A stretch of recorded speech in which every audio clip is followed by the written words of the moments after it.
Tutankhamun. कौन था Tutankhamun? क्यों उसकी कब्र को छूने वाला हर इंसान मौत की नींद सोता चला गया? आज ब्रेन बिल्डर आपको मिस्र के इसी राजा के बारे में बताने जा रहा है। तो चलिए वीडियो शुरू करते हैं।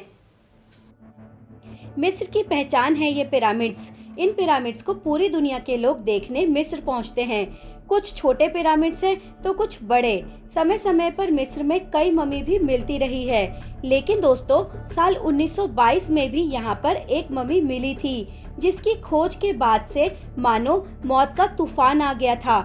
इस मम्मी की खोज के बाद इस कार्यक्रम से जुड़े सभी लोगों की मौत होने लगी और जब तक आखिरी इंसान की मौत नहीं हो गई तब तक ये सिलसिला ऐसे ही चलता रहा।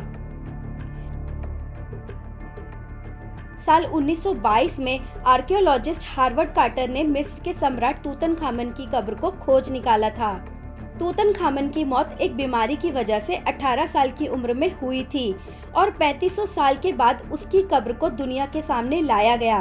तूतनखामन की कब्र के चारों तरफ भारी मात्रा में बेशकीमती खजाना दबा हुआ था और इस चक्कर में लोग वहां लिखी हुई एक जरूरी चेतावनी को नजरअंदाज कर देते थे। इस मकबरे के दरवाजे पर साफ साफ लिखा हुआ था कि जो कोई भी राजा तूतनखामन की शांति को भंग करेगा, यानी तूतनखामन की नींद को तोड़ेगा, उसे मौत का सामना करना पड़ेगा।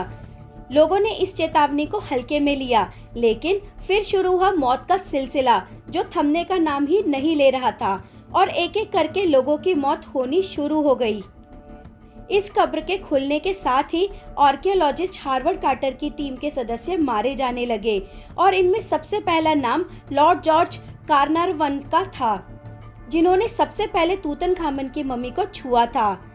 चौंकाने वाली बात ये थी कि कार्नारवन की मौत मच्छर के काटने से हुई।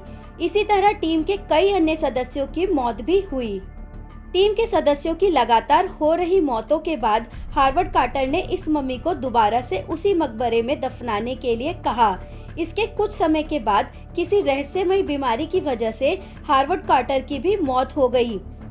लोग ऐसा कहते हैं कि कार्टर को शायद इस मम्मी के श्राप का एहसास हो गया था, लेकिन इसके बावजूद भी हार्वर्ड इस श्राप से बच नहीं पाए और उन्हें भी अपनी जान गंवानी पड़ी। अपनी टीम में सबसे आखिर में हार्वर्ड कार्टर की मौत हुई थी। ऐसे में दुनिया के सामने ये बात आ चुकी थी कि तूतनखामन की मम्मी श्रापित है।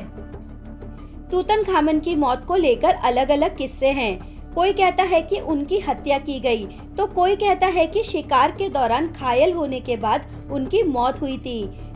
तूतनखामन की मम्मी पर कोई सकारात्मक सबूत नहीं है कि उसकी मृत्यु कैसे हुई।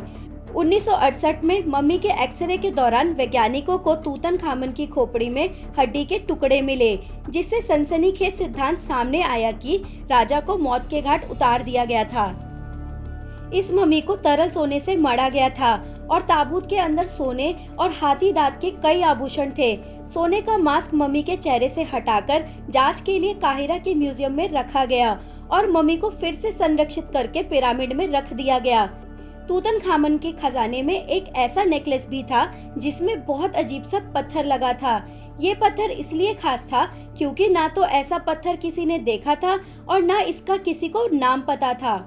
ग्रीन और पीले कलर के इस पत्थर के रहस्य को जानने के लिए हजारों स्टोन एक्सपर्ट ने मेहनत की।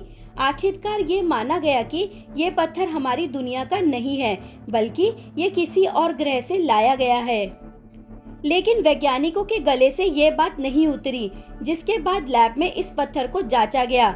इसकी टेस्टिंग हुई। दुनिया में अभी करीब 200 तरह के स्टोन पाए जाते हैं, लेकिन तूतनखामन का ये स्टोन इन सबसे अलग था। जांच के बाद ये बात साफ हुई कि इतने सालों से जिसे पत्थर माना जा रहा था वो पत्थर नहीं, एक कांच का टुकड़ा था। एक वक्त था जब मिस्र से एक काफिला गुजर रहा था। उस वक्त यहाँ इस काफिले के लोगों को रेत पर हजारों नहीं बल्कि लाखों कांच के टुकड़े पड़े मिले। ये कांच के टुकड़े ठीक वैसे ही थे जैसा तूतनखामन के नेकलेस में लगा कांच था। जिस जगह सालों से कोई नहीं गुजरा था, वहाँ से इस तरह के कांच के टुकड़ों का मिलना काफी अजीब था। ये बात आग की तरह फैल गई।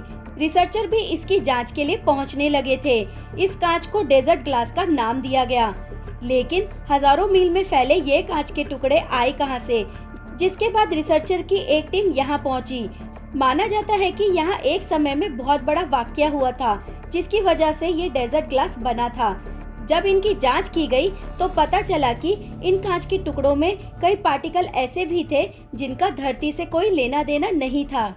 जांच में पता चला कि कांच का ये टुकड़ा आज से करीब 3 करोड़ साल पुराना है, जिससे अंदाजा लगाया गया कि इस एरिया में कोई बहुत बड़ा उल्कापिंड गिरा होगा।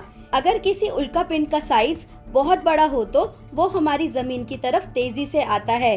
किसी उल्कापिंड के जमीन पर गिरने से होने वाला धमाका किसी परमाणु विस्फोट से 10,000 गुना ज्यादा होता है। उल्कापिंड गिरने के बाद ऐसी ही एक खाई बन जाती है, लेकिन रेगिस्तान में ऐसी कोई खाई नहीं बनी थी, जिससे इस कांच की मिस्ट्री उलझती जा रही थी। इसके बाद फारूक अल्बास, जो कि एक साइंटिस्ट है, उन्होंने इस मिस्ट्री से पर्दा उठा दिया। फारूक ने अपनी रिसर्च में पाया कि एक समय में रेत का ये समंदर हरा भरा था। यहाँ से 100 किलोमीटर दूर सैंडस्टोन के इन पहाड़ों पर जब आग से भरा हुआ उल्कापिंड गिरा तो उसने एक झटके में सैंडस्टोन को पिघला दिया।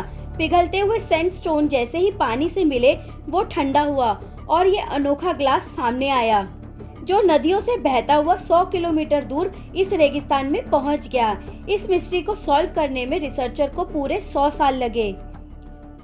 दोस्तों, तो ये थी मिस्र के राजा तूतनखामन की कहानी।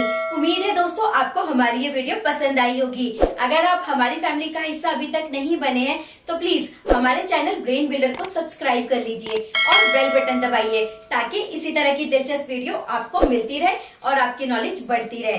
धन्यवाद।